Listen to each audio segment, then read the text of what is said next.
Yes. Welcome back. Good morning, good afternoon, good evening. Whenever you might be listening to this, this is your host, Sutton Def from the Purple Rain Podcast YouTube channel, and you are listening to Quiet Storm Sports.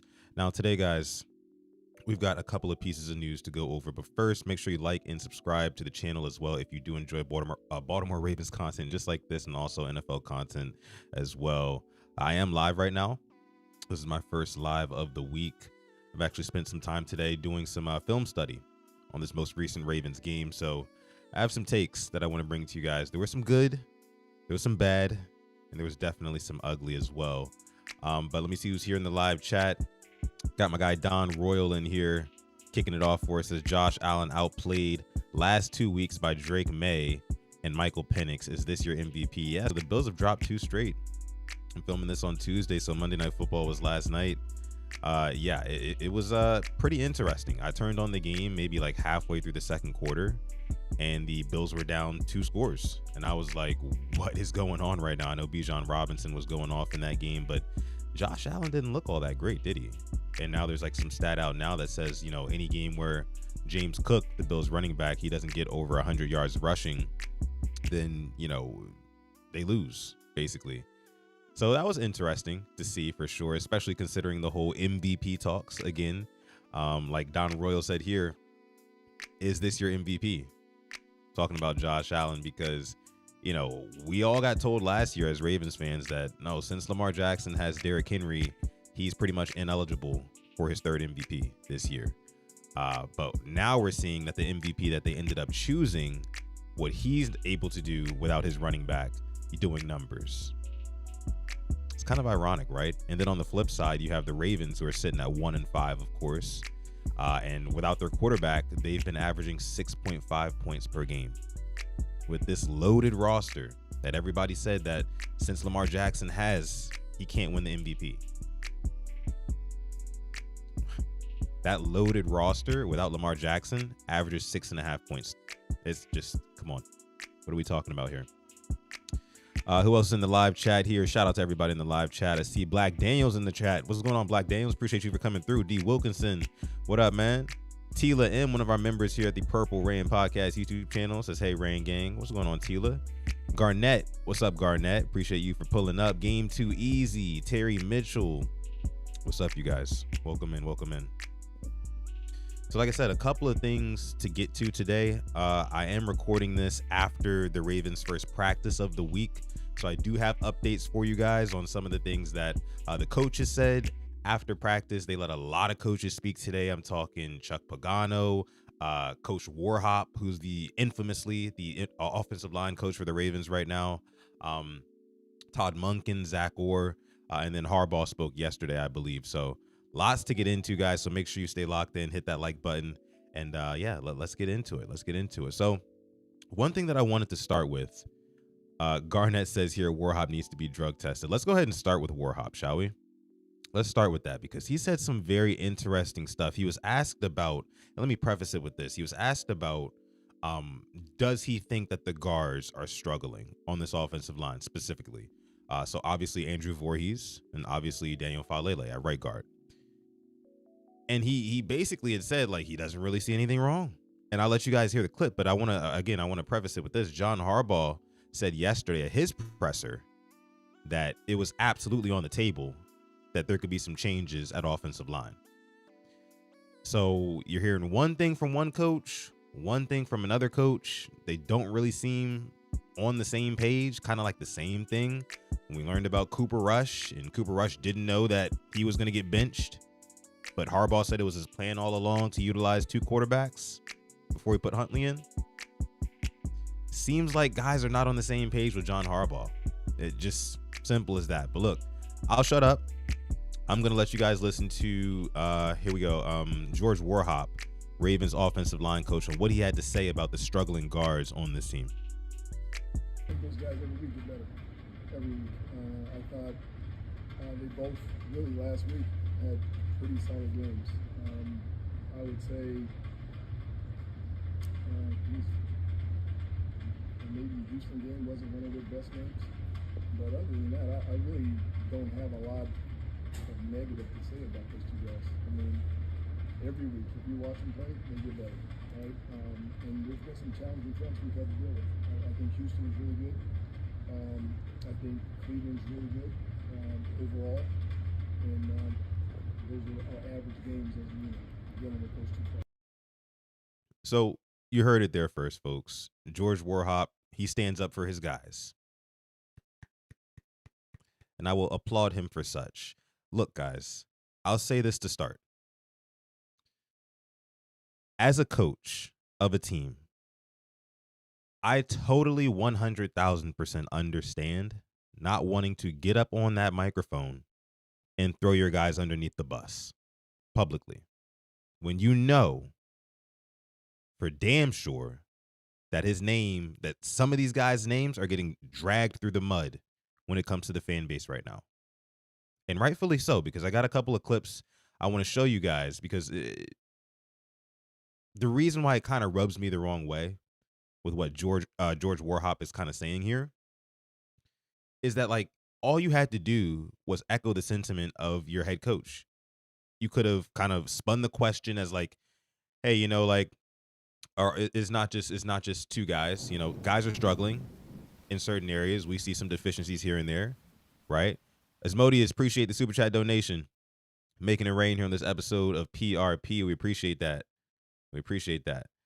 Um, but yeah, you could have spun it like that, George Warhop, and then basically said like, our options are open. We're heading into the bye. It's still an open competition.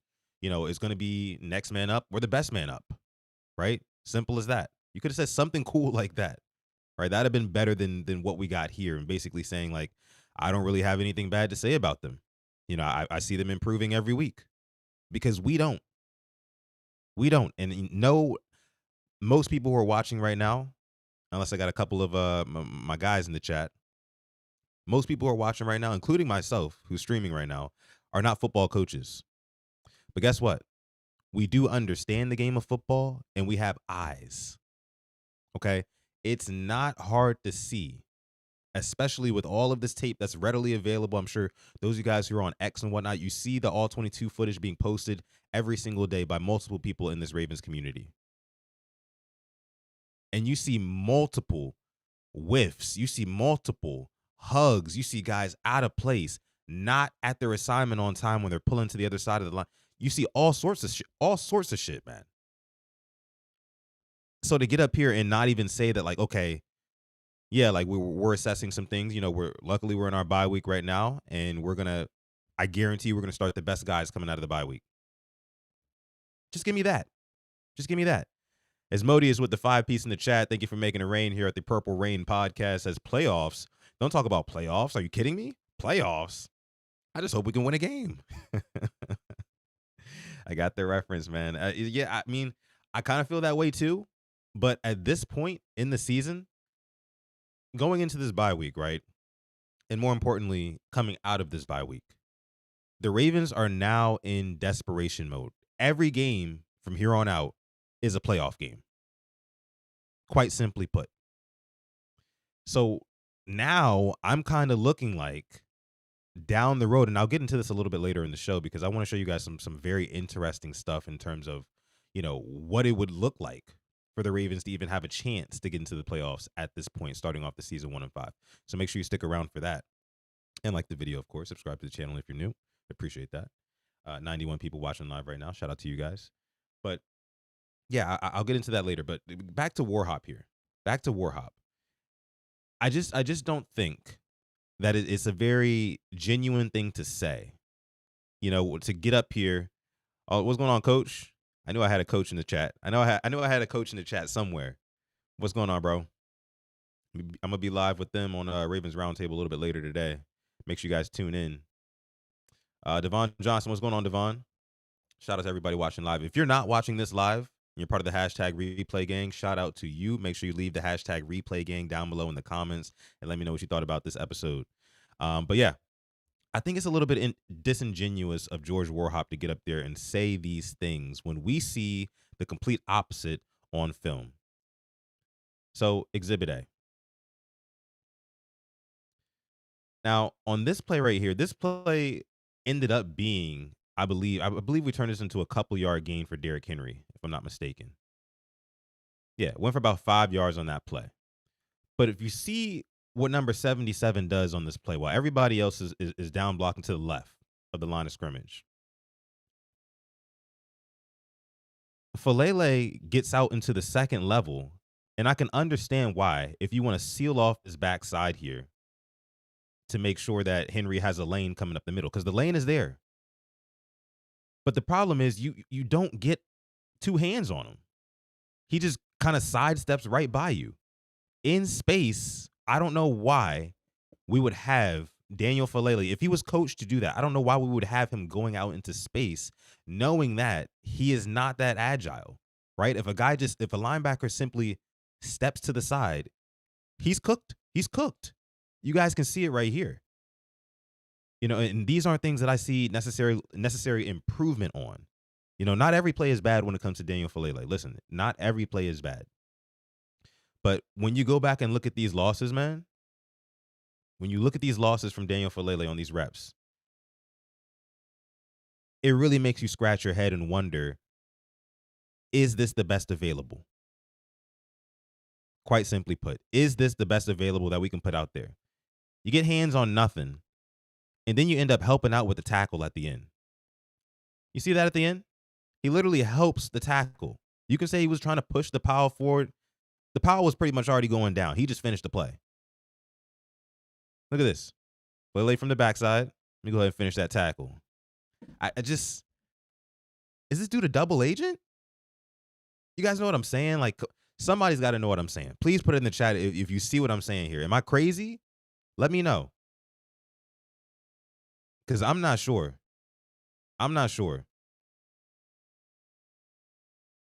It's just, Warhop is crazy. You feel me? Like, it makes no sense. No sense to cape for that. I get it. Don't want to throw you guys under the bus. Cool. Right? That was Joe D's guy. Apparently that's Harbaugh's guy. You don't want to throw him under the bus.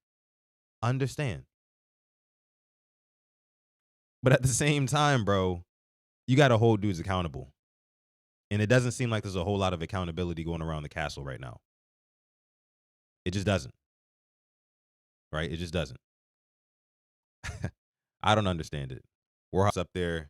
He's just like, I don't see nothing wrong. I'm just like, bro, what are we looking at? We're not looking at the same thing. We're not looking at the same thing, obviously. Let's see Exhibit B. Oh, this one's even worse, guys. Oh, you might have missed it. Hold on. Look at this. You see Falele. Right guard. What is that? Luckily, Henry takes an insane angle right there. Appreciate the super chat donation, Asmodeus. Making it rain once again here on PRP. We appreciate that. Yeah, man. Asmodeus says he looks like a fat cop chasing in Reno 911. Hey, man, that's what it's looking like to me. That's what it's looking like. That's what it's looking like to me, bro. We got another super chat donation. This one's coming from my guy Mad Rasta in the chat. What's going on, Mad Rasta? Appreciate you for coming through, making it rain with the 5-piece. Says team season over. A collection of incompetent coaches. We have a collection of coaches that have not been successful in the league, and that's true. That's honestly true. I mean, and I'll just let this clip keep playing so you guys can see this over and over again. Remember, watch the right guard. He just gets shedded instantly by Jared Verse. Now, Jared Verse is a beast. He's a monster. But you're a 6'8", 370-pound monster. You're not just supposed to let him slap you into the dirt with ease like that. That's insane. Okay? And the problem is Daniel Falele, I feel like his size, and this is another reason why I think that the Daniel Falele experiment doesn't really make sense, especially at guard. When you play guard, pad level is a very important thing, right? And I feel like with his height, he struggles to find proper pad level. So what you see him doing is leaning over half of his body, and he's a very heavy man. right? And just kind of lunging forward. And guys just take advantage of that. I mean, guys like Jared Verse, who are as quick twitch as he is, he's easily just going to slap you away, slap you right into the ground. He's strong enough to do that with one hand. Luckily, Derrick Henry takes an insane angle on this play, and he's able to just get around Jared Verse. Just get around him. But I mean, this is another example. This is yet another example of why I don't know what George Warhop is talking about when he says he sees improvement every single week and he has nothing bad to say. You know, like, I mean, I'm not saying get up there and trash your guys, but like confirm what we've been seeing on tape because we all have the tape. We all have the tape. It's all over social media and we all have eyes, more importantly. We can see this shit. But yeah, Mad Rasta says team season over. A collection of incompetent coaches. We have a collection of coaches that have not been successful in the league. Yeah, man. Yeah. And that's true. That's true because you look at George Warhop hasn't really won anywhere. Tyler Santucci, the linebackers coach, he's brand new to the NFL. Zach Orr is only in his second year as defensive coordinator. Todd Monken is who Todd Monken is, but a lot of the other guys as well. Chuck Pagano, there's a reason why he wasn't in the league for a while. I just don't know if this is the unit. I don't know if this is the unit to really rally the troops over this bye week and get it done.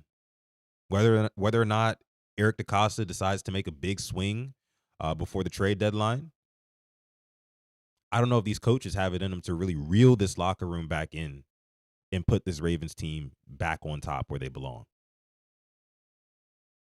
I just don't know. Dean Pease too. That's right, Taurus. That's right. Appreciate you making it rain, Mad Rasta. They need to throw everyone out. Yeah, man. Excuse me. Over 100 people watching live. Appreciate y'all for coming out to this episode of Quiet Storm Sports. As part of the Purple Rain Podcast YouTube channel. Just so you guys know, we do go live every Monday and Thursday at 6:30 p.m. Me and my co-host, Simply AS10, you probably heard of him. Talking Ravens, talking ball, twice a week with him. My boy. Let me see. Jeremiah W says blocking is a unit problem. There was another one. I don't know if you guys saw this one too, where Daniel Falele, he really loves to hug guys. He's a huge hugger. And sometimes he does it as if like that is like the textbook way to do it. And like that's how he was taught and that's how he's coached to do it.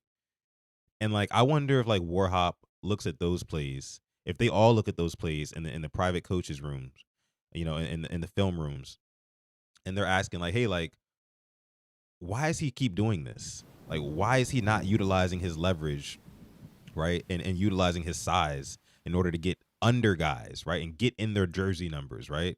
And drive them back with his weight and anchor down on his back right foot. Why is he hugging guys and allowing guys to just bend up underneath him? Or just like you saw there with Jared Verse, slap him directly to the ground. Why is he lunging like that? One more time. Like, come on, that's unacceptable. That's unacceptable, bro. 77 just trash. We do have another super chat donation. A couple more coming in here. This one's coming from Asmodeus making it rain here. Asmodeus, appreciate you with the 5-piece. Says, I have a hard time believing EDC is missing on the picks he's making. I strongly feel it's coaching scheme and development, lack thereof.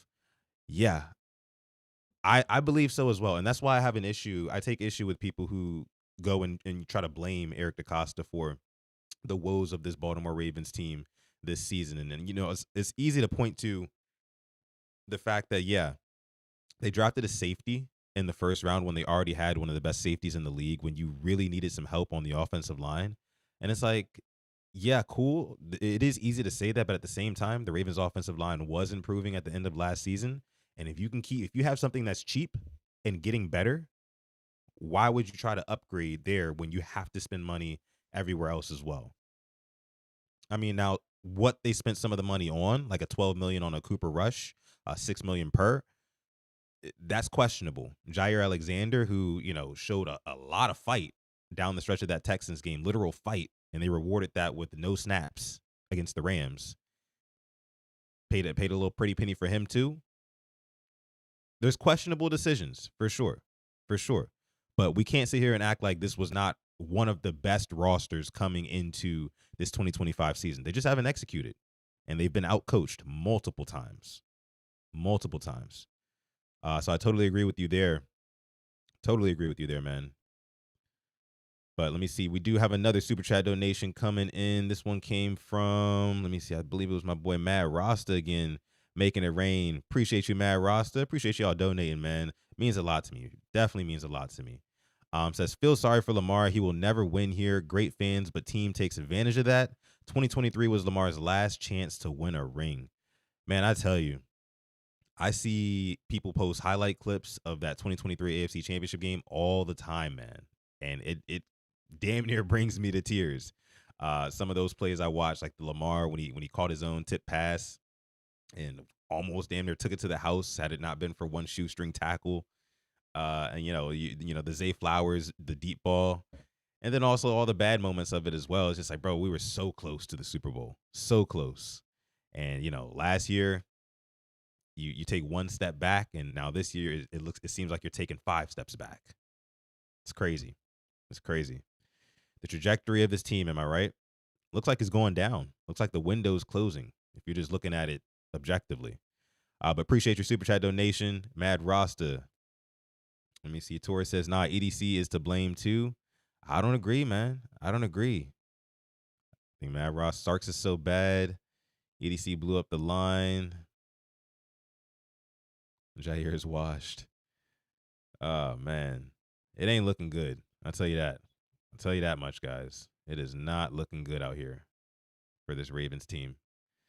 But let's see. So, again, guys, I just want to say that George Warhop here was totally off base. When you look at some clips like this that I'm playing with Daniel Falele in them, it's a lot of the stuff is just inexcusable, right? Like, you're not getting a hand on people, right? You're just kind of charging your head into the dirt, getting slapped into the dirt by Jared Verse.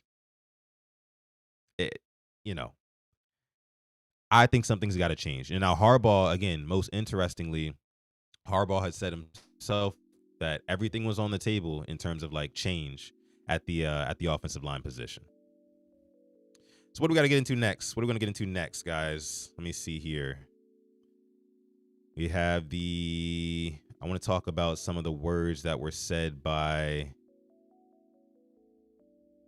Todd Monken. Todd Monken also spoke today. And the thing about Todd Monken is that the struggles on offense have just been so glaring since Lamar Jackson has not been in the game. So a lot of people have been calling Todd Monken a Lamar Jackson merchant. But I think that any offensive coordinator would really be a Lamar Jackson merchant. They would all benefit from having him. We saw what Greg Roman did for so many years, right? But nowadays, it really does feel like the Ravens are kind of like outsmarting themselves. And that seems to be the issue here, the large issue with this team, especially offensively. And even before Lamar got hurt, you saw them get to the red zone on multiple tries and not be able to put the ball in the end zone. Now, Todd Monken spoke about that a little bit today. And he basically said, let me see. Yeah, so he was asked about short yardage situations and the struggles that the Ravens have had there. And he says, and I quote, you got to scheme it better. You got to call it better. You got to execute it better. But most interestingly, he said this. He said he admits that he second guessed himself for goal line play calling on Sunday. Now, that is also interesting to me because as you guys, as I talked to you guys about at the beginning of the episode, it doesn't seem like the coaches or in largely even the players are on the same page with John Harbaugh. And this is the third instance of that. So like I said earlier, guys, what George Warhop was saying as opposed to what Coach Harbaugh was saying about offensive line and changes and things like that. And then about what Cooper Rush was saying, didn't know he was going to be taken out of the game. And Harbaugh saying that was the game plan all along to utilize 2 quarterbacks. And then you have this, where Todd Monken is saying that he second-guessed himself for goal line play calling Sunday.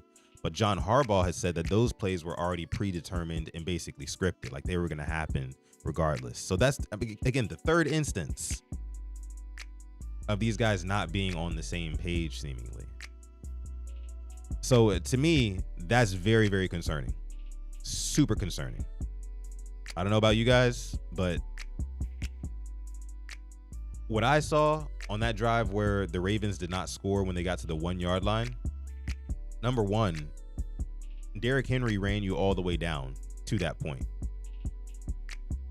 He had a run of 3 yards, I think 5 yards, 8 yards, and a run of 10 yards. That got you down to the 1 yard line. And then you decide, and by the way, the Rams were running 3 down defensive linemen on those plays where Derrick Henry was running it down the field.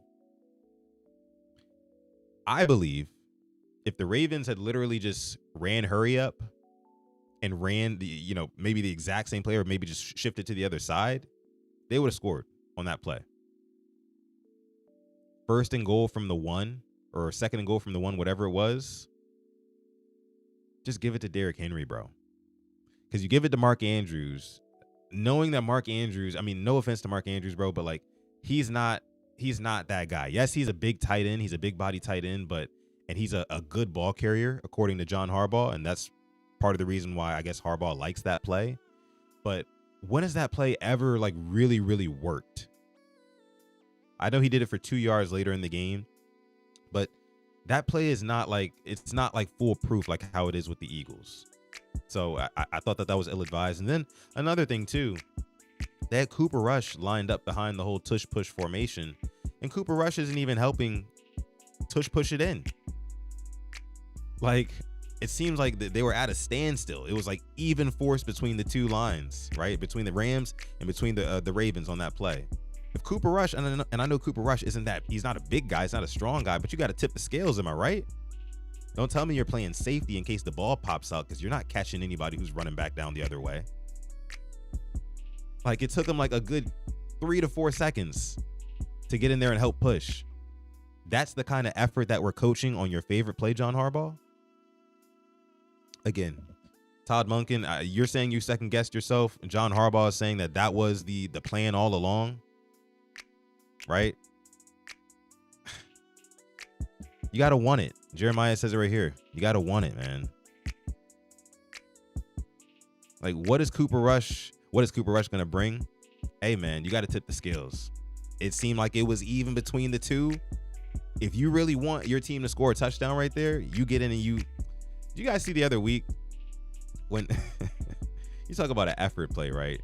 You guys see the other week when I think the Eagles were getting ready to lose to somebody, and they got down to like a Hail Mary. I think it was the Broncos, yeah. And Jalen Hurts throws like a Hail Mary all the way downfield, and he literally chases his own Hail Mary downfield to try to put himself in position to catch it. That is effort. That's effort, right? You can't coach that. That's not coaching. Killer Cam says it here. That's not coaching. You're right. That's effort. Cooper Rush doesn't have effort. There's no way he should be starting on this team. Not after what you saw Tyler Huntley do in 1 quarter. He outproduced Cooper Rush in 1 quarter. Tyler Huntley did. So, man. Black Daniel says, like I said, when the checks keep clearing, you want for nothing. Yeah, not hungry. Not hungry. D-Wiz, shout out to D-Wiz, says that's not Baker Mayfield back there. I feel it. Let me see what else. What some of these other coaches were saying. Zach Orr, he talked. And by the way, guys, for those of you guys who were on the fire Zach Orr train, that's over with. Just so you guys know. That's long gone. Don't even bring it up anymore. Because after the performance that the Ravens defense put on last week against the Rams, holding them to 17 points, it's looking like, and I don't want to be, I don't want to get ahead of myself here, at least not too much. But you guys remember last year when the Ravens defense started off struggling terribly, and they made one little change regarding Kyle Hamilton and his placement on the field. And like everything changed. Everything. Moving Kyle Hamilton closer to the line of scrimmage. He played 71% of his snaps in the box against the Rams. I went back and watched the film today. It made all the difference because Kyle Hamilton was able to blitz. He was able to get in with run fits. He was able to drop back in coverage, take away the middle of the field, which was just basically free eats for teams like the Texans. And then you also have Alohi Gilman, who played well in his first game. He looked like he'd been around for a long time. I'm not gonna lie to you. Last week, I didn't really know who this guy was, but Alohi Gilman, aloha. I fuck with him. Just saying. I like him. He played well. He did give up a big pass over the middle to Puka Nacua, where he should have stayed deep, but he got more shallow when there was already a guy down there helping on the check down. And he just kind of gave up the middle of the field to Puka Nacua for 23 yards. That kind of annoyed me. But no, Alohi Gilman, he was around the line of scrimmage, making tackles on run plays, right? Defending guys downfield. I mean, I like what I saw. So this 3 safety look, and then of course you still have Malachi Starks, he needs some help. The Ravens defense has kind of been, I don't want to say thrown into the deep end, but for rookies like Malachi Starks, also Mike Green, there's been a lot asked of them very, very early in their career. Very early. Again, I think Malachi Starks has outsnapped any defensive player in the NFL so far this season as a rookie. They're learning on the job. He's learning on the job specifically. But the 3 safety looks, they look good. Khalil Bowling. What's going on? Khalil says Adams dropped hella passes. Hold on. Chat's moving. The Rams shot themselves in the foot multiple times. That's true. But that's football, right? That's football. There were a couple of plays where I definitely thought that Tay Adams should have hauled it in. There was one where the tight end Whittington should have had one. And I also thought at the same time, I thought that Matthew Stafford was just a little bit off on some of his throws. He was just a little bit off. There was the play where Nate Wiggins had got the PI downfield on the deep shot to Tay Adams. And I felt like Matthew Stafford, because Tay Adams had a full step on Nate Wiggins. If Stafford would have just laid that ball out a little bit further and let Tay Adams run up underneath it, that'd have been a touchdown. But he threw a little bit short, had to come back to it. Nate Wiggins got the PI, so it's kind of like a win-win for them there. Joe Flacco used to do that all the time. But yeah, they did shoot themselves in the foot, but so did we. Zeke Okage says Ravens shouldn't have drafted Starks. Yeah, I mean that's true. That is true. It was a luxury pick. I'm on record saying that, when we draft Malachi Starks, I was like, okay, this is a luxury thing. The Ravens clearly feel like they don't have any significant holes anywhere. So why not bolster an area where we already have, sufficient help? Because at that time, you still had Ardarius Washington. There's going to be Ardarius Washington and Kyle Hamilton, and we're going to rock with that. But you still drafted Malachi Starks.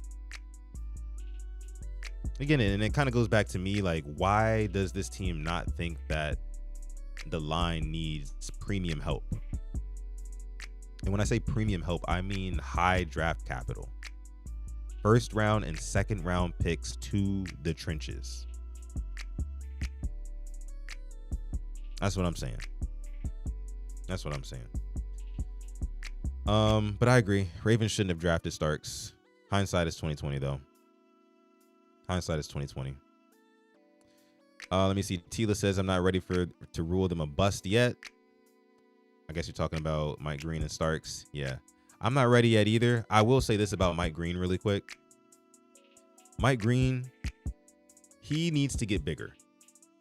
Okay, like just no ifs, ands, or buts about it. Like you got to put on some weight. You got to put on some muscle. You're not at Marshall anymore. This is the National Football League. And these are grown men out there at left tackle.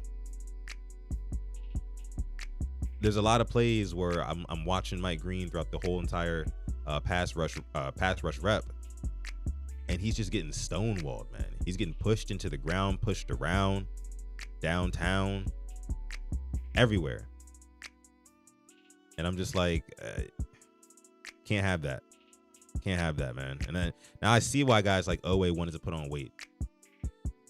Shout out to Owe, right? Already getting sacks in LA. Let me see. Kwame says definitely should have focused on the trenches. Facts. Smitty, what's going on, Smitty? Says Michael Pierce retired, so there was a hole on the defensive line, plus both guards were suspect, still drafted safety. Hey, you talking, Smitty. You talking. I'm also on record over the offseason saying that the Ravens would feel the effects of not having Michael Pierce stopping the run anymore. Because to tell you the truth, something else that I examined in the film is that nobody really on this defensive line, especially when Travis Jones is out of the rotation, nobody's commanding double teams. No one. So the Rams, a lot of times in that game, were able to just get a hat on a hat, and they were able to execute their run schemes perfectly, flawlessly. It looked perfect on certain occasions. You got to have guys who can muddy up those trenches. And, that's why losing Nnamdi Madubuike hurts so bad. It hurts so bad. And I know we can go ahead and we can say, like, depth and everything like that. But depth is only good until you got to use it. Tell you the truth. So, again, hindsight is always 2020. The Ravens shouldn't have drafted Malachi Starks. They should have went on the line somewhere, either with the guard position or the defensive line. I think that they had faith in the offensive line that was going to get better naturally. But yes, getting more help on that defensive line, some more nasty guys up front, or a premier edge rusher, that would have been the difference. That would have made the difference for sure. For sure. Let me see. Coaching comes into this. Tila says, still wondering what Beek's actual injury is. It's something with the neck, of course, but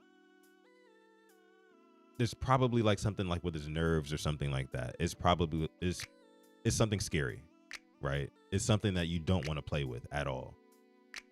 So prayers up to him, of course. Definitely scared for him. Just like Black Daniel says here, for sure. Don't forget to like and subscribe to the channel if you have not already. This is the Purple Rain podcast, and this is actually the Quiet Storm Sports segment on PRP. Appreciate you guys for coming through. I'm your host, Sutton Def, and we're going to keep rolling here. So I want to get into something else here, right? I want to talk about some playoff stuff. Really quick. Let's calm it down real quick. So here we go. I want to show you guys something. If you're listening on Apple Podcasts or Spotify, shout out to you. I'll try to be as verbal as possible with this, but I want to show you guys something about all the teams in the league and their remaining strength of schedule. And I want to juxtapose what you see here with the current standings in the AFC. Because a lot of you and myself are wondering if the Ravens are 1-5, can they still make the playoffs? Can they still win the division? These are all questions that Ravens fans are asking right now, asking themselves internally. I know I am. You see the stats out there that say, only 4 teams that have started 1-5 have made the playoffs, and none of those teams have actually won a playoff game. Now, I'm not saying that the Ravens can't make history or anything like that, but I think it's time to look at our options because, like I said, the rest of the season is all playoff games, figuratively, right? Every game is pretty much all or nothing. You got 5 losses right now. You don't have a whole lot more room for error. You lose 1 or 2 more games, that's pretty much it. You're going to be close to mathematically eliminated status with the way that this AFC is shaken up right now. Because I don't know if you guys know the standings in the AFC right now, but it's definitely different. It's definitely different. Okay. So currently you have the Steelers leading their division. Well, actually, you know what? Let me do it by conference. Let me do it by conference. Let me do the entire conference at the same time. That way we can get a better picture here. So the number one seed in the AFC is the Colts, right? Then you have the Steelers, then you have the Chargers, the Patriots, the Bills, the Jaguars, the Broncos, then the Chiefs, then the Texans, the Bengals, Raiders, then you have the Ravens, and the rest of the teams under that, Dolphins, Browns, Titans, literally bottom of the barrel. But we're bottom of the barrel because we're also 1-5. We all share the same record. So isn't that great? Anyway, my point that I'm making here is that some of these teams towards the top, right? Specifically the Chargers, right, who play in the same division as the Chiefs. Now the Chargers are currently 4-2. The Chiefs are currently 3-3. But the Chiefs have looked like they're catching their stride. They're getting Rashee Rice back this week. I expect them to go on a run. You look at their remaining opponents, the Chiefs, they're number 17 on this list here. They've got the Colts, they've got the Bills, and these are some of their tougher opponents: Colts, Bills, Chargers, and Broncos twice. And then some of their quote unquote easier opponents, they've got Titans, Raiders twice, Texans, Cowboys, and the Washington Commanders. So I don't necessarily think that that's an easy matchup, but should be a good one. But I think that the Chiefs will go on a run. I do believe the Chiefs will go on a run. I believe they'll knock off teams like the Colts. I believe they'll knock off teams like the Broncos. They might double up on the Broncos. So my thing is, they're probably, appreciate the super chat donation. Always blessed, making it rain here. Let me see what you got. Let me see what you say real quick. Lamar Jackson is the equivalent to Goku arriving on planet Namek after the Ginyu Force almost killed everybody. Hey man, you might got a point. You might got a point, bro. He's gonna come back. He can go Super Saiyan, whatever, and he might save the season, right? John Harbaugh's relying on it. He said psychologically, right? He's leaning on that heavy for him to come back and really save the season and be Superman and save his job essentially, right? Because I don't think that 3-year contract that he just signed is going to be very safe if the Ravens don't turn things around. At least hopefully it wouldn't be. But appreciate the super chat donation. Always blessed. But yeah, back to what you're seeing here. I want to look at some of the teams that, because here, I'll say this. I think the Chiefs are going to win their division. I don't think that the Chargers are gonna finish that division as the division winners. I just don't. The AFC West. The AFC West is a motherfucker right now, guys. It is. It is. Because you also have the Broncos as well, who are 4-2. So I think the Chiefs win that division. And as you guys know, there's only going to be 3 wild card spots. There's going to be 4 division winners, 3 wild card spots. If the Steelers keep winning games, which if you look at their remaining opponents, let's see who the Steelers have left. Because there's 2 routes to the playoffs, guys, right? There's 2 routes. You can either win the AFC North, the Ravens can, or you can get one of these wild card spots. And there's 3 of them, right? 7 seeds go to the playoffs. So you guys see at the very bottom of the screen here, Pittsburgh is number 27 down there. Those are their remaining opponents. The Steelers have to play some tough teams in the Colts, Packers, Bills, Lions, Chargers, and the Bears. And then some of their easier opponents are going to be the Browns, the Dolphins. They got the Ravens twice. Then they got the Bengals twice. And again, it's easy because the Ravens suck right now. So the question is, do you guys think that the Steelers can drop some of these games, like the ones against the Colts and the Packers and the Bills and the Lions and the Chargers? Because boy, do the Ravens need them to, right? The Ravens need them to lose to the Packers for sure, because that wouldn't affect any other AFC team's record. Definitely still need them to lose to the Colts, the Bills, the Lions, definitely. But the Steelers only have 1 loss right now. So I could give the Steelers, I could assign them maybe, I'd say 4 more losses, 5 more losses max on the season. 4 to 5 max. Right? And that means that the Ravens have to beat the Steelers twice. If you want to win, if you want to sniff a division crown, you got to blow the doors off the Steelers. You can't give them a chance because you know what happens when the Steelers drag the Ravens into deep waters. Mike Tomlin knows how to outcoach John Harbaugh pretty much every single time. You got to dominate him twice. There's going to be a lot on Lamar Jackson's shoulders, guys. It's going to be a lot on his shoulders. So I hope they get that offensive line figured out, man. I tell you. Let me see. Quick comment check here. See what you guys are saying. The West is a battle. The West is a tough battle. So yeah, guys, that's the thing. If the Ravens don't win the division, right? And I don't know about you guys, but I don't necessarily see the Ravens beating the Steelers twice.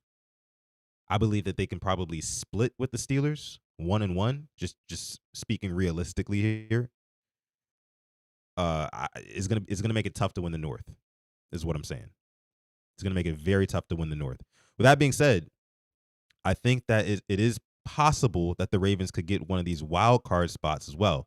But again, with the AFC West being as stacked as it is right now, they might send 3 teams to the playoffs. Right? They might send the Chiefs to the playoffs. And again, I think the Chiefs will end up winning the division. I think they'll outpace the Broncos and the Chargers in terms of win totals, and they'll end up winning their division. But I think that the Broncos are still going to be good. And I think that the Chargers are still going to be good. So let's take a look at their remaining opponents, because depending on if they drop some games or not, that's gonna really, really affect the Ravens' playoff chances. So if you are a Ravens fan, you need somebody in that AFC West to slow down, right? And you need them to fall off pretty heavily. Let's see which team would be more likely. So the Chargers, you see at number 9 here, their remaining opponents, they're tougher opponents. They've got the Colts, they've got the Steelers, they've got the Eagles, they got the Jags, they got the Broncos, the Vikings. Geez, that's a pretty tough one. They also got the Chiefs as well. So, I mean, the Chargers could be one of those teams that if you have them on Fraud Watch, make sure you watch very closely, because I could assign the Chargers, who I believe are 4-2. Yeah, they're 4-2 right now. They could possibly go on a little skid. It's possible. The West is a battle, but if you're a Ravens fan, you're going to be rooting for the Chargers to drop some games. I'll say that.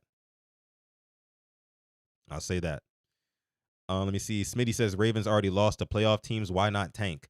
I mean, the playoff teams that we lost to, those are going to be teams that I think are going to win their division. The Bills, the Chiefs, the Lions, even though they're in the NFC, it doesn't really matter as much.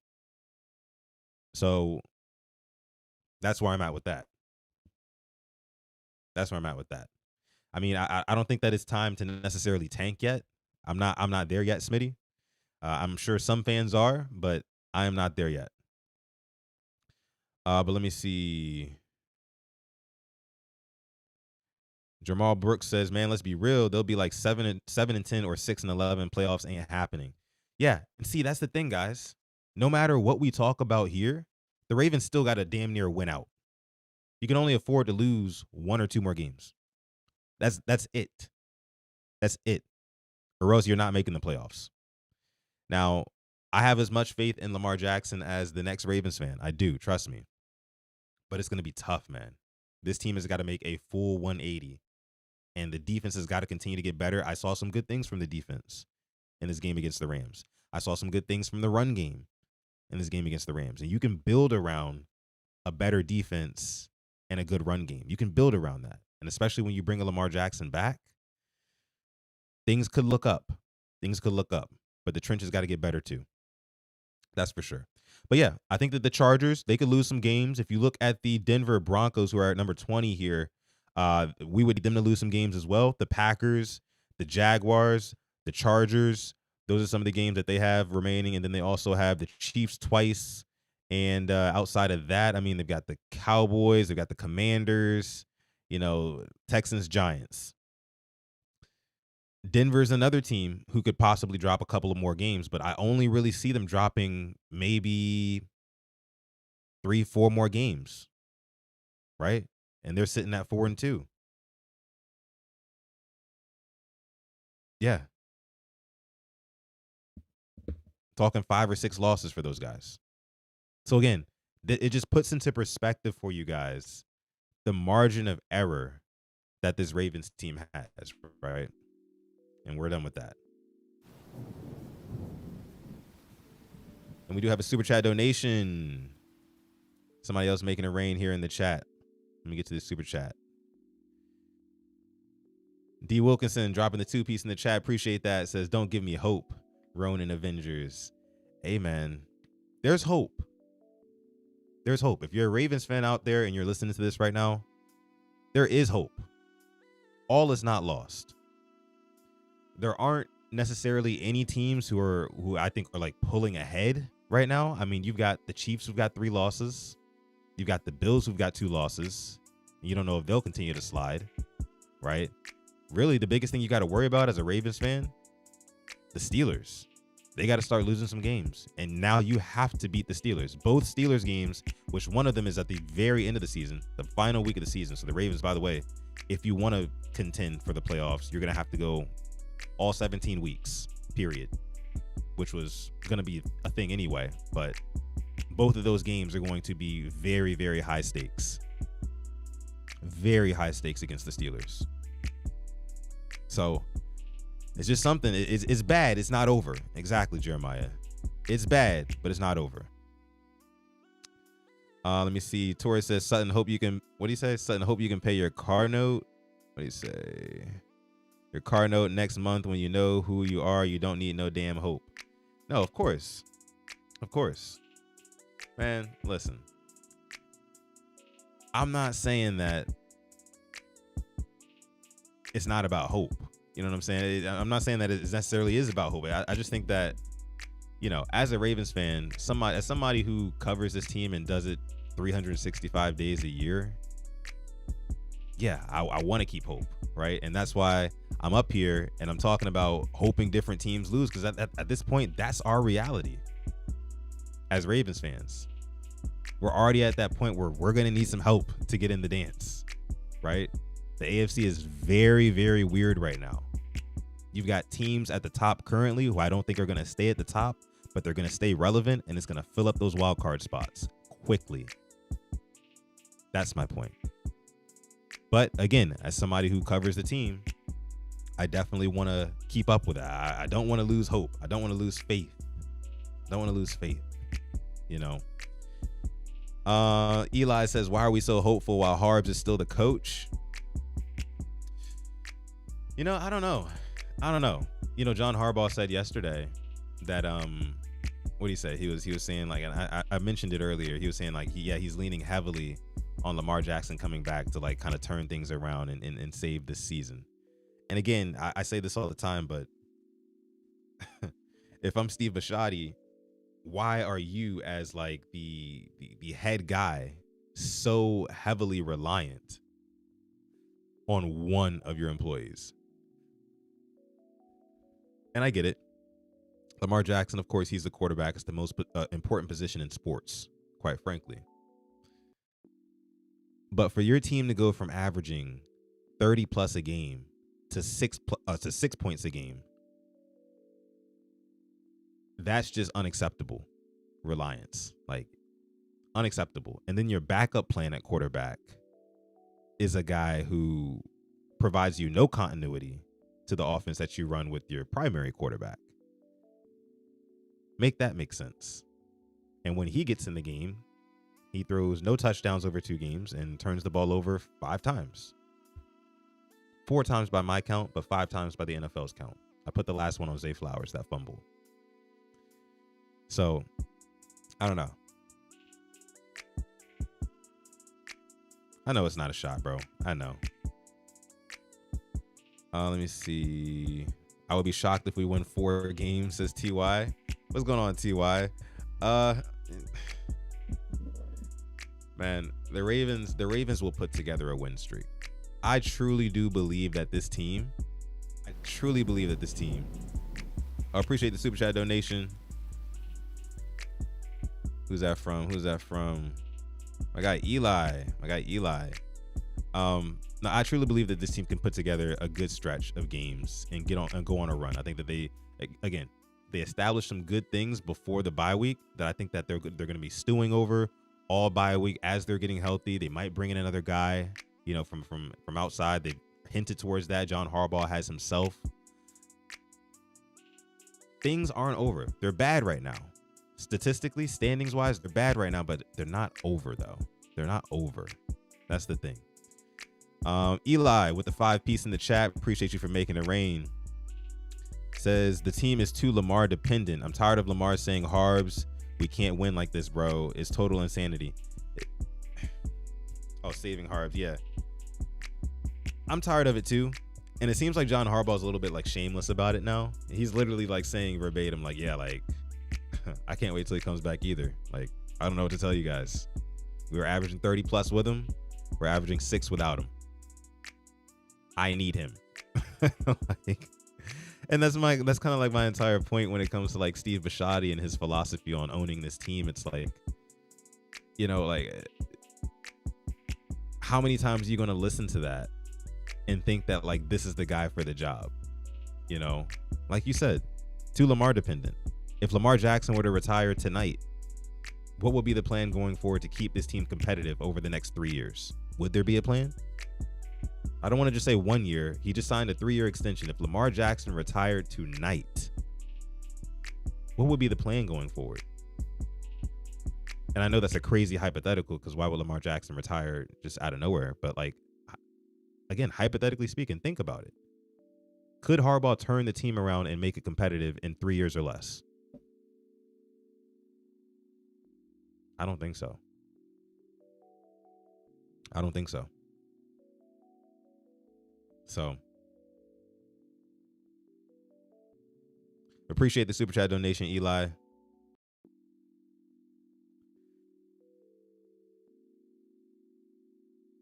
I got Coach says tanking ain't in my DNA. That's what I'm talking about, Coach. Anybody doing no tanking, man? And these grown men out here, they're not going for none of that. They're not going for none of that, and especially not Lamar Jackson. I've heard a lot of people saying, Lamar Jackson, he's gonna come back and he's gonna make things worse in terms of our draft position.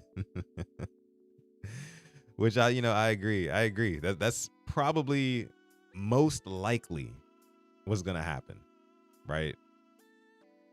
That's most likely what's gonna happen. I can see the Ravens. What do we got? 11 games left. I can see my Ravens going 7-4, right? We go 7-4, and that would still put us at 9 losses. 7-4 is not a bad record over the last 11 games, if you just look at it in a vacuum. But yeah, 7-4. You end the season 8-9, and you have not a good record, not a good enough record to make the playoffs, but not a good enough record to have a high draft pick that you really want. That's what it is, man. It's where we are. Or the Ravens can go 11-0. They can run the table, and they can completely flip the script on the NFL. And that's the story. It's possible. It's possible. It's just not likely right now. It's just not likely. Okay. Valid user says, will the Ravens beat the Bears? Serious question. That's a good question, because the Bears, they've been scratching and clawing and scratching to kind of prove that they're a competent team, that they're a good team.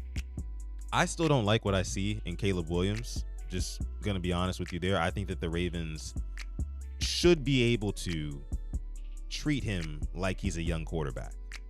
It's going to be hard. Look, it's going to be hard without guys like Nnamdi Madubuike, who can tear up the middle and muddy up that inside and really cause some interior pressure to make Caleb more uncomfortable. But that's why I'm thinking that the Ravens probably go and they bring in somebody over the bye week, probably a defensive tackle, maybe an edge rusher, but I would prefer probably an interior D lineman, somebody who can eat up some double teams, right? Somebody who can force some interior pressure. Even without it, though, let's just say the Ravens make no moves over the bye week. They don't make any sort of transactions before the trade deadline.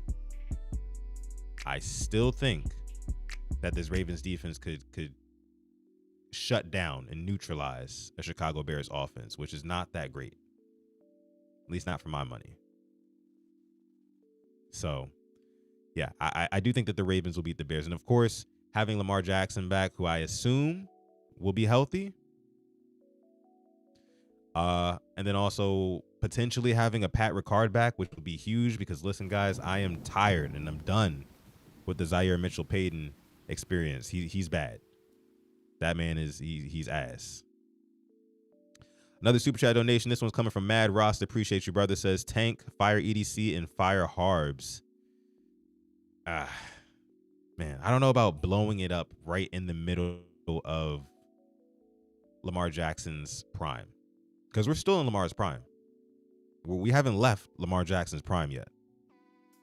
So, you know, I don't think that we should necessarily blow it up. I understand maybe moving on from Harbaugh and getting in a new voice, because it seems like everything right now is super stale. I do get that. I do understand that. Let me see. TY says you're not stopping receivers playing 7 yards off in coverage. That's true. But again, having Kyle Hamilton closer to the line of scrimmage, man, he does a lot in terms of disrupting the passing game. Right? He can speed up a quarterback's clock because guys can't really block him. Right? I see Kyle Hamilton as a safety going through 2 and 3 guys on the line of scrimmage to get to the quarterback. He might not always finish the play, but he'll damn sure speed up the quarterback's clock. Or, you know, when he's blitzing off of his edge, you know, he gets hands up, he jumps, he's high because he's long. You know what I'm saying? He's got those long arms. He's dangerous. He's dangerous, and he proved that against the Rams. And I think that was a big reason why Matthew Stafford in that Rams offense, because he was also shutting down the run in certain spots too. That's why they were able to be so good against that Rams offense. So, but I do agree with you here. You're not stopping receivers playing 7 yards off coverage. Who does that the most, and it drives me crazy? Nate Wiggins. Bro, like I said, I was watching the film earlier, and I was watching Nate Wiggins, and there was one play where he gives up 8 to 10 yards to Devontae Adams, and Devontae Adams breaks into the inside as soon as Nate Wiggins opens up his hips because he's backpedaling, and it's an easy 13-yard gain, 15-yard gain, something like that. And I'm just like, bro, like, what is so wrong with bump and run coverage? If you're going to be in man, what is so wrong with bump and run coverage? You got 5 yards. Throw the timing off. Something. And the thing about Nate Wiggins that really drives me crazy is that he'll play so far off, knowing he's got the recovery speed. He's one of the fastest corners in the league. We knew this about him coming out of Clemson. Yet he still plays so far off of his guy. I know he's not the most physical guy. He's not the biggest guy. But like, bro, you got to show me a little bit more physicality than that. You got to get up on your guy a little bit more, because giving up 10 to 12 to 15 yards underneath like that, it's not going to cut it. That's not going to cut it. Let me see what else you guys are saying here. That off-man coverage is nasty work. Super nasty work, bro. Super nasty work.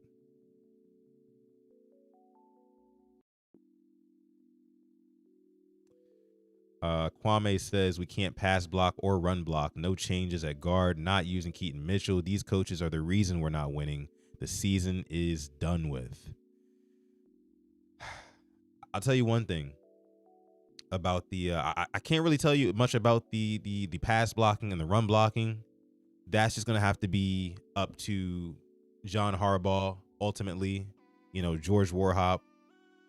I think changes do have to be made.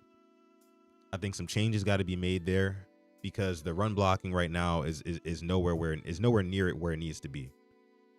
Now, having Patrick Ricard back will definitely help with that, which is, I'm sure, another reason why John Harbaugh sounded a little peeved the other day when he was asked about Pat Ricard, basically saying like, "Yo, straight up, like, you gotta ask him when he's coming back." because we been thought he was healthy. He don't want to play. So it's up to him. He put it all on Pat Ricard's plate. But definitely when he gets back and he replaces Mitchell Payton, number 84, in that role, trust me, you're going to see a lot more big runs be opened up on that offensive line. For sure. But in terms of the play calling, right, on offense specifically, and not using Keaton Mitchell and things like that, I much prefer, at this point, the Ravens don't know how to use, unfortunately, guys, they don't know how to use, they don't want to use Keaton Mitchell. But I'll say this, if you don't want to use Keaton Mitchell, then please use Derrick Henry on the 1 yard line. That's all I ask. I'm cool with them not playing Mitchell. But in these high leverage scenarios, these short yardage situations, you know what I'm saying? Like, give Derrick Henry the football. A Mark Andrews tush push is not going to cut it, bro.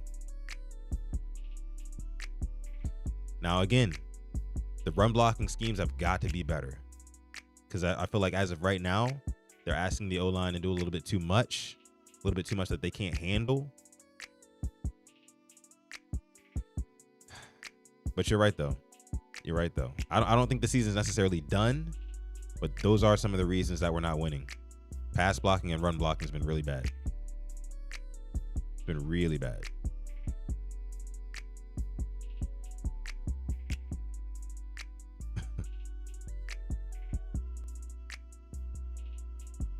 Nate has to put on weight. Harbs only likes yes men. Ravens turned into a soft team. Valid user says Derek on the 1 getting stuffed though. Yeah, I mean that's because you give it to him on 4th and goal to go, right? After you tried tush pushing twice and it didn't work back-to-back times. So then the only other reason why you have Derrick Henry on the field now is to give him the football. It was so obvious. It was telegraphed around the world. Everybody knew what was coming next on that play. And again, when it comes to Derrick Henry getting stuffed in short yardage situations, guys got to pick up their blocks, man. You got to move these men off the line of scrimmage. You have to. Voorhees struggles with it. It's that the entire interior really struggles with it. Voorhees, Linderbaum at times, and then also Daniel Falele as well, who just doesn't seem to be quick enough, right, to get to where he needs to be. So that's some of the reasons that you're seeing Derrick Henry getting stuffed. It has nothing to do with Derrick Henry being washed or anything like that. It also has some to do with Lamar Jackson not being on the field and not being able to threaten what Lamar has as well, which is another reason why I had no idea why Cooper Rush was ever even an idea, a thought at Ravens backup quarterback, right? Don't understand that at all. Let me see.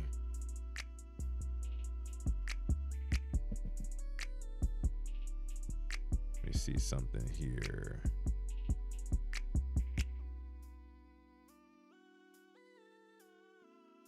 My fault, guys. Just got a text message real quick from my little bro. All right, let's move along here. Let's move along. Knew the schedule was tough, but losing 5 out of 6, though. Let me talk about that really quick, Smitty. That's a good point. Because I was thinking about that earlier today. I think that, okay, so take yourself back to week 1. Ravens versus Bills, Sunday Night Football, AFC divisional round rematch, right? Take yourself back to that fourth quarter when the Ravens were up 40-25. 40-25. Think about how you were feeling about the team at that time. You felt like, yeah, this is who we are. After that DeAndre Hopkins one-handed touchdown, you guys remember that one, week 1? This is who we are. We're the Ravens. We're going to dominate on defense. We're going to dominate on offense. This is our Super Bowl year. And we're going to beat this Bills team who knocked us out of the playoffs last year and start our season off strong. Imagine how you felt as a fan watching that and then watching it all collapse right in front of your eyes. And I think about how those players and how that coaching staff and how that entire organization felt going back to work Monday morning or Tuesday, whenever they went back. It was a huge emotional dump. A huge emotional dump. Luckily, they had the Browns next to kind of recover, right? And the Browns they browned it up. They didn't really have much to offer other than defense, right? So we were able to get over on them as expected. But to lose the rest of the way, granted, these are to some good teams, right? Lions, Chiefs, Texans, Rams, all good teams, but I wouldn't have said going into the season that we were going to lose all those games. Absolutely not. I wasn't looking at it as we got to play those teams. I was looking at it as those teams got to play us. And I know Lamar's been out and everything like that, but man, it's just crazy how the season, the idea, the thought of the concept of this season and what it might look like has completely flipped on its axis in 6 weeks. Crazy stuff. Crazy stuff. Yeah. Oh yeah. I didn't talk about CJ Gardner Johnson. Our guy CJ Gardner Johnson was released by the Ravens today. They let him go, guys.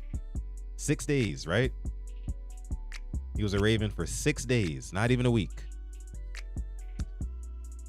Here it says the Ravens are releasing CJ Gardner Johnson after just 1 week with the team, per Adam Schefter. His agent and the team decided to part ways to give him a clearer path to being on the field. Yeah. So, and I get this, right? Because they also bought in Alohi Gilman. And remember, we acquired both of them in the same day. 2 safeties, 1 day. One was on the practice squad. One's on the 53. I think the writing was kind of written on the wall on who they wanted to keep, especially after that Rams game Sunday. Because Gilman, for the most part, played pretty good. Played like he's been around for a little while, like I said earlier. So I think that, CJ Gardner Johnson probably saw that on Sunday. He hit up his agent. He was like, hey, look, get me out of Baltimore. Like, what am I doing here on somebody's practice squad when I know I can go and I can contribute somewhere else, like right now? I want to play now, which I understand. I get it. Stunt J says we needed CJ. We needed attitude on defense. I think we need guys on the interior of that D line who can eat up some double teams, right? We also need heart, I agree. We need attitude as well. But CJ Gardner Johnson, it just, again, guys like that. Deontay Johnson, you guys remember what happened with Deontay Johnson last year? I think the writing was just kind of written on the wall with a guy like that. I just didn't really feel like he was going to last anyway. Obviously he's at a point in his career. These guys are at points in their careers. I don't know why the Ravens keep getting these guys, these kind of like middle of the road guys who really want to play and I guess think that they're better than what they are and bigger than the system that they're going into. But the Ravens know that that type of player doesn't mix with their organization. You got to buy in. There are no mercenaries here. You got to buy into the cause, to what we're doing. Unfortunately, what we're doing right now is a bunch of bullshit. So the cause is like not looking so great right now. And I think players are also looking at that. And they're saying like, you guys don't got it going on like that to be having me ride your practice squad bench for 2-3 weeks at a time till y'all get shit figured out or till somebody gets hurt and then you want to elevate me. No. It's one of those things. It's one of those things. Devon Johnson says because we target clearance rack retirees, bro. That's funny. That is funny. That is actually hilarious. Valley User says you guys definitely need someone to eat up double teams. The Steelers had that problem until Derek Harmon came back. Yeah, man, that shit's important. Shit's important. You can get off a run game easy if you're able to just get a hat on a hat, outnumber guys.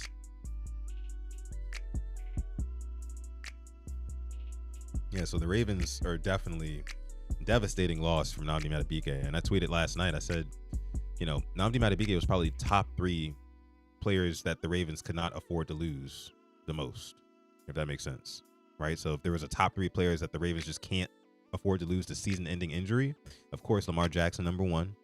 I would put Nnamdi Madubuike number 2 just because of what he does controlling the trenches and how important that is. It's not the sexiest thing, but like it's the meat and potato. I mean, it's the fruit and vegetables, right? It's the healthy stuff. You need that stuff to keep going in this league, to be good, be healthy, be a healthy team. But Lamar, Madubuike, and then also I would probably put Kyle Hamilton or Derrick Henry. Those 3 to 4 players right there. Ravens cannot afford to lose, and the Ravens already lost one in Nnamdi Madubuike, and that's a huge reason why this defense looks different. Appreciate the sub, Valid. Appreciate that. Almost 200 people watching live right now. Thank y'all so much for coming out to this episode of Quiet Storm Sports. You've been rocking out with your host, Sutton Def. Appreciate you guys for coming through. Make sure you like the video while you're in here. If you're part of the hashtag Replay Gang, shout out to you. Make sure you leave the Replay Gang comment down below and what you thought about this episode. Let me see. Let me go through a couple of y'all comments. Crazy to think without Nnamdi and Michael Pierce, our defense is in shambles. Yeah, man, those guys. I mean, you literally go from the best ranked run defense last year to the dead last this year. It's night and day difference. We thought that we were gonna feel the effects of not having Justin Tucker and now having a rookie kicker in Tyler Loop, but the real trouble was stewing underneath us the entire time.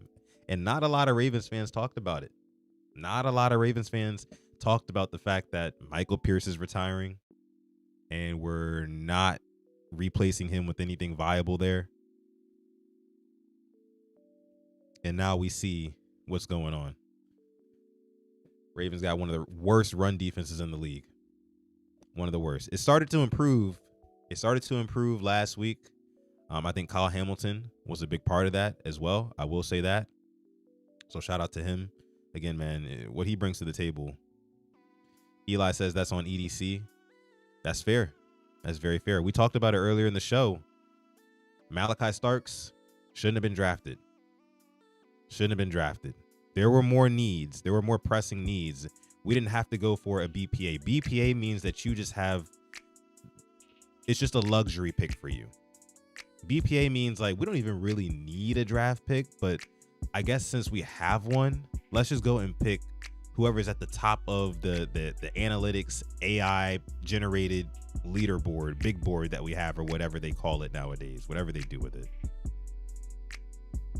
When it's like, no, let's look at what we actually need, right? Let's look at what actually wins championships. Let's look at the last 5 champions and look at what they've had, you know, and what made their roster special.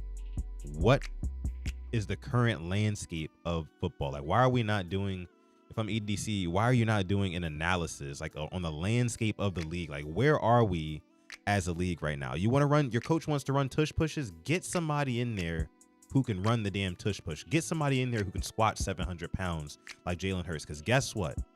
That's the only way that shit's gonna work. So I know other team can do it.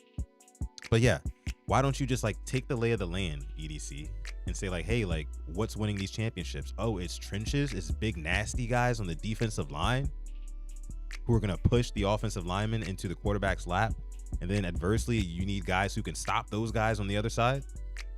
Offensive linemen, guys who aren't going to be whiffing all over the place. You guys saw the Daniel Falele clips from earlier. If you haven't seen it, make sure to rewind.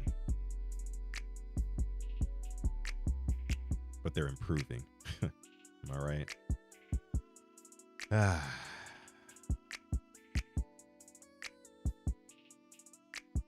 Took an injured edge in the third in 2024, then took an edge in the second in 25.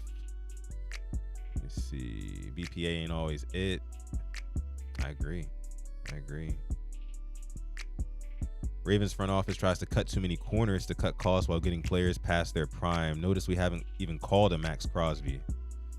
I think that Max Crosby's contract is like really complicated with the Raiders. It makes it hard to like kind of get out of. And I think Max Crosby really just likes being on the Raiders. Probably really likes Vegas too, if I had to assume.